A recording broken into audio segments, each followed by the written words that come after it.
আমাদের সংস্কৃতি, আমাদের সংস্কার সর্বদা থাকবে আমাদের সাথে। ভারতের মহান গ্রন্থ আর কাব্যের সম্পূর্ণ সংকলন। সাবস্ক্রাইব করুন তিলক। হে কেশব, তুমি তো বলছো যে তুমি এই যোগ সূর্যকে বলেছিলে, কিন্তু তোমার জন্ম তো এই কালেই হয়েছে, আর সূর্যর জন্ম তো পুরনো।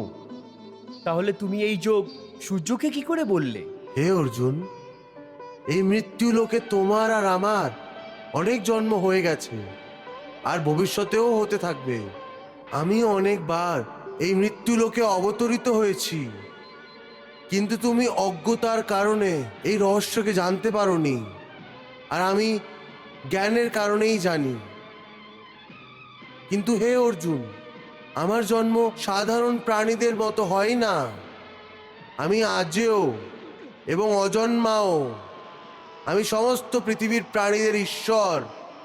সেই জন্য আমার জন্ম স্বাভাবিক মানুষের মতো হয় না। আমি প্রকৃতিকে অধীনে করে নিজের যোগ মায়ার মাধ্যমে প্রকট হই।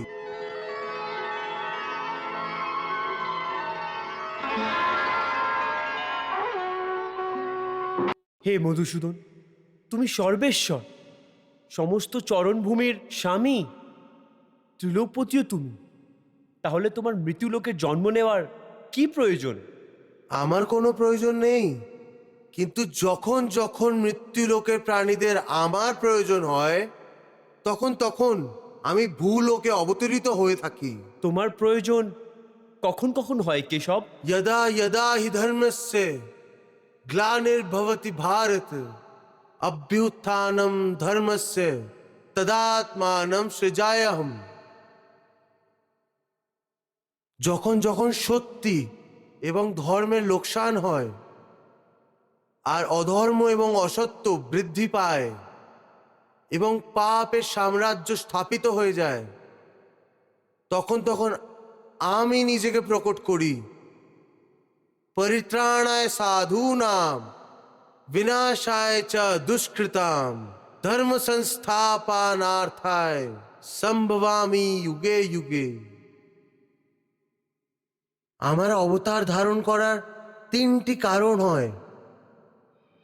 প্রথম, সন্ত্রাসীদের দ্বারা ভোগান্তি সাধু পুরুষদের উদ্ধার করা। দ্বিতীয়, দুষ্টদের ধ্বংস করা। আর তৃতীয় কারণ আছে ধর্মের পুনঃস্থাপনা করা। এইসব কাজ করার জন্য আমি সমস্ত যুগে প্রকট হই।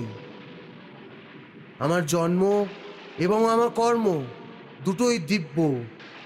যে প্রাণী এই তথ্যকে জেনে যায়, ওই প্রাণী যখন নিজের শরীরে ত্যাগ করে, তখন ওকে পুনর্জন্ম নিতে হয় না, ও সোজা আমাকেই প্রাপ্ত করে নেয়। Hare Krishna, Krishna Krishna